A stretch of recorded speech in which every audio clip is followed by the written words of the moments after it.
Assalamualaikum warahmatullahi wabarakatuh. Untuk materi pertemuan 3 biologi kita akan membahas tentang sanitasi lingkungan. Nah, definisi dari sanitasi lingkungan. Nah, karena untuk sanus artinya sehat, tapi untuk sanitasi suatu usaha pencegahan penyakit yang menitikberatkan kepada usaha kesehatan lingkungan hidup. Sanitasi lingkungan adalah sanitasi kesehatan lingkungan yang mencakup berbagai aspek seperti pada lingkungan perumahan, pembuangan kotoran serta penyediaan air bersih. Jadi, yang dikatakan sanitasi lingkungan itu berhasil, jadi seluruh masyarakat sekitar harus saling gotong royong untuk menjaga lingkungan masing-masing dengan membuang sampah pada tempatnya, kemudian memberikan atau menanam pohon dekat rumah, terus kemudian jika hindari tempat-tempat yang berpolusi, misalkan seperti terkena asap rokok, seperti itu. Untuk lingkungan hidup dan kesehatan, nah itu lingkungan hidupnya ada daya, kesatuan benda, ruang, dan juga perilaku makhluk hidup. Menurut WHO, keadaan yang bebas dari penyakit, cacat, dan kelemahan yang memungkinkan setiap individu produktif bagi secara sosial, ekonomi, maupun intelektual. Itu pengertian sehat menurut WHO. Nah, akan tetapi lingkungan hidup dan juga kesehatan, penyakit keturunan sulit untuk disembuhkan. Semakin besar resiko penyakit keturunan akan semakin sulit meningkatkan derajat. Selanjutnya pelayanan kesehatan, fasilitas kesehatan yang mudah terjangkau dan memiliki mutu pelayanan yang baik meningkatkan derajat kesehatan masyarakat. Jadi faktor penentuan derajat kesehatan manusia dari bagian lingkungan. Faktor ini sangat mempengaruhi kesehatan seseorang. Semakin baik lingkungan tempat masyarakat tinggal, maka semakin tinggi derajat kesehatannya. Jadi kemudian pelayanan kesehatan, fasilitas kesehatan yang mudah terjangkau dan memiliki mutu pelayanan yang baik dan meningkatkan derajat kesehatan masyarakat. Jadi dari 4 komponen dari keturunan pelayanan kesehatan, lingkungan pelayanan kesehatan juga ini sangat benar-benar berpengaruh ya. Jadi kalau semakin pendidikan semakin tinggi, otomatis pengetahuan juga semakin leluasa, apalagi sangat pengaruh sekali dalam menjaga sanitasi lingkungan, apalagi untuk pelayanan kesehatan. Jadi kalau tempat kita sangat dekat sekali dengan pelayanan kesehatan, juga itu sangat mempengaruhi, biasanya lingkungannya akan bersih. Kesehatan lingkungan. Nah, kesehatan lingkungan, usaha-usaha pengendalian atau pengawasan keadaan lingkungan yang dapat mempengaruhi kesehatan atau yang dapat menimbulkan hal-hal yang merugikan perkembangan fisik, kesehatan, dan daya tahan hidup manusia. Nah, usaha untuk menjaga kesehatan lingkungan. Nah, ini adalah pengendaliannya seperti membuang sampah pada tempatnya, kemudian bagi tim TPS setiap hari bisa mengambil tong sampah yang isinya sudah sampah itu dimasukkan kepada truk pembuangan sampah untuk ditempatkan di tempat pembuangan sampah akhir ya.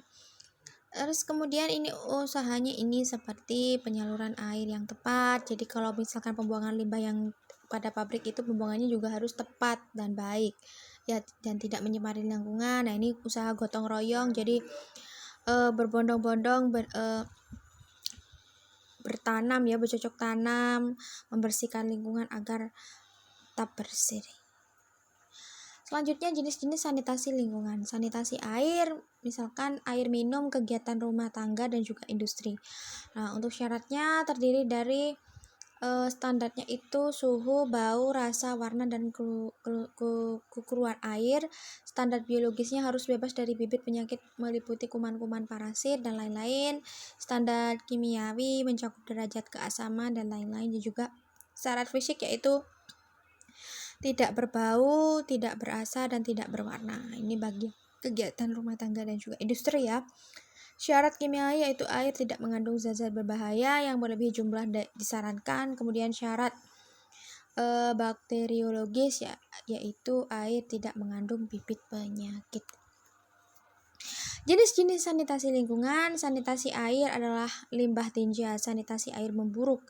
Ya, jadi perlu ditangani dengan cara dilution, mengencerkan air limbah sebelum dibuang. Ya. Jadi misalkan ada air limbah yang mengental, apalagi di got-got itu disiram ya dengan air biasa, kemudian diencerkan. Bagaimana caranya diencerkan supaya bisa lebih mengalir ke tempat yang lebih rendah. Irigasi luas air limbah disalurkan ke dalam selokan terbuka dan digali pada sebidang tanah sehingga air akan merembes ke dalam tanah. Ya, jadi kalau limbah pembuangan sisa-sisa pabrik itu disarankan tidak membuang ke sungai atau ke lautan karena mengganggu atau merusak ekosistem lautan. Juga air tawar juga di situ ya. Ikan-ikannya juga akan mati. Terus kemudian septic tank tempat penampungan sementara yang merupakan sumur rembesan atau sumur kotoran ya. Septic tank ini biasanya ada ukurannya sendiri, mana tempat dari sumur ya, tempat sumur dengan septic tank itu mesti ada jaraknya ya, kurang lebih 3 meter, 3-5 meter ya. Terus kemudian sistem rill. Cara pembuangan limbah yang dilakukan kota-kota besar sesuai dengan rencana tata kota. Ini tergantung kebijakan pemerintahan masing-masing kota supaya sanitasi lingkungan tetap bagus. Jenis-jenis sanitasi lingkungan. Nah, ini contohnya dari dilution. Nah, itu sanitasinya. Nah, jadi dilution itu pembuangan airnya itu biasanya itu dirembeskan ya. Jadi bagaimana caranya itu dari pabrik supaya tidak sampai ke tempat-tempat umum yang airnya bersih yang mudah dijangkau oleh orang sekitar. Selanjutnya irigasi luas. Ini penanaman air bersih ya, itu ada melalui tandon dan juga sistem riul ya. Riul itu biasanya memerlukan bendungan dan juga penyimpanan air bersih. Kemudian septic tank. Nah, ini contohnya dari septic tank adalah pembuangan limbah sisa kotoran ya, bekasnya BAB itu biasanya dibuang dari dalam septic tank. Jenis-jenis sanitasi lingkungan. Sanitasi pengolahan sampah tidak diolah dengan baik, sanitasi lingkungan menjadi buruk. Jadi perlu adanya kesadaran masyarakat agar prihatin, agar tetap semangat menjaga lingkungan sekitar. Ya, kalau kita nggak prihatin, kita acuh-acuh dengan lingkungan sekitar, otomatis lingkungan juga akan menjadi kotor. Ya, jangan terlalu cuek juga. Itu kan juga demi kesehatan kita bersama. Terus kemudian menimbulkan penyakit tidak enak dipandang mata, pencemaran terhadap tanah dan juga air tanah. Ya, endingnya juga menimbulkan penyakit. Ya, penyakit seperti diare, demam berdarah, apalagi ada sering banyak genangan-genangan air. Nah, itu. Sanitasi landfill, pembuangan sampah di tanah yang rendah akan menjadi rata-rata dengan tanah sekitar ya. Ini jadi harus benar-benar diolah, pembuangannya diatur supaya tidak mencemari lingkungan. Hog feeding, pengolahan untuk makanan ternak.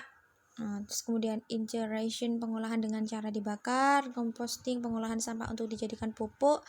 Reduction method, untuk pengolahan sampah dengan cara memperkecil volume atau dipadatkan. Nah, ini biasanya sering terjadi itu sisa-sisa sampah itu biasanya dijadikan pupuk kompos ya. Jadi biasanya itu untuk tanaman-tanaman, itu juga berguna untuk lingkungan sekitar. Jenis-jenis sanitasi lingkungan. Nah, jenis sanitasi makanan, kebersihan bahan makanan dan juga minuman, kebersihan lingkungan di sekitar makanan tersebut. Jika tidak diperhatikan, sanitasi akan menjadi buruk. Nah, jadi faktor fisiknya ini suhu terlalu panas, pertukaran udara tidak baik, kemudian faktor kimia, zat-zat kimia yang digunakan untuk memperhatikan kesegaran bahan makanan, zat pewarna tekstil yang digunakan untuk pewarna makanan, dan faktor mikrobiologi, kontaminasi bakteri, virus, jamur dan juga parasit. Nah, biasanya kalau sangat sering terjadi, yang pernah saya sering terjadi itu biasanya kantin-kantin ya, orang-orang jualan abang-abang yang harganya juga agak rendah itu biasanya menggunakan zat-zat berbahaya ya. Jadi misalkan hasil pewarna tekstil, kalau bahkan bayangkan kalau sering kita konsumsi dengan jenis makanan apapun ya, apalagi berwarna, itu juga membahayakan dengan kesehatan kita. Akibatnya bisa bukan hanya mendapatkan penyakit-penyakit seperti diare dan lain sebagainya, bahkan bisa mengarah ke arah memicu terjadinya kanker, bahkan kematian. Jenis-jenis sanitasi lingkungan. Nah, contoh faktor penyebab buruknya sanitasi makanan ini adalah faktor fisik ya. Biasanya kalau alat-alat di dapur itu tidak dicuci atau sudah dicuci tapi dibiarkan begitu saja ya. Jadi sudah ini kurang sedap dipandang mata. Terus faktor kimia ini seperti borak, formalin, ya itu hindari makanan seperti itu. Selanjutnya faktor mikrobiologi. Nah, ini jamur mengkontaminasi roti. Jadi kalau pembuatan roti itu memang kita membutuhkan beberapa jamur, tapi beberapa ragi, akan tetapi jamurnya kalau sudah merugikan, makanan yang sudah terkontaminasi oleh jamur itu lebih baik dihindari, jangan dimakan daripada menimbulkan penyakit yang lebih serius. Jenis-jenis sanitasi lingkungan. Pengaruh insekta dan rodentika terhadap sanitasi lingkungan. Insekta, rodeka, vektor penyakit menurunkan kualitas lingkungan. Vektor merupakan hewan yang menjadi perantara penularan suatu penyakit. Contohnya seperti sekarang ini lagi marak-maraknya pandemi COVID. Jadi perlu benar-benar kalian ketika ada di luar rumah ya, termasuk ya harus benar-benar menggunakan protokol kesehatan, rajin cuci tangan dan rajin memakai masker. Jika dari manapun, apalagi pulang dari manapun, itu jangan terlebih dahulu salaman dengan keluarga atau berpelukan. Lebih baik menghindari dulu, lalu lakukan cuci tangan terlebih dahulu, mandi kalau bisa ya. Kalau bisa sekali keluar itu pakaian itu 1 kali ganti. Kita kan nggak tahu adanya virus apa tidak yang melekat pada tubuh kita. Lebih baik sarannya untuk menghindari saja. Jenis-jenis sanitasi lingkungan. Nah, pengaruh insekta dan rodentika terhadap sanitasi dari serangga, penyakit, dan juga manusia. Cara mekanisme serangga hanya bertindak sebagai pemindah pasif, dan juga cara biologis serangga bertindak sebagai host itu juga penyebar suatu penyakit kepada manusia. Jadi kalau daya tahan tubuh manusia itu lemah, jadi mudah sekali menyerang tubuh kita, dan juga kita juga bisa menularkan kepada orang lain. Jenis-jenis sanitasi lingkungan.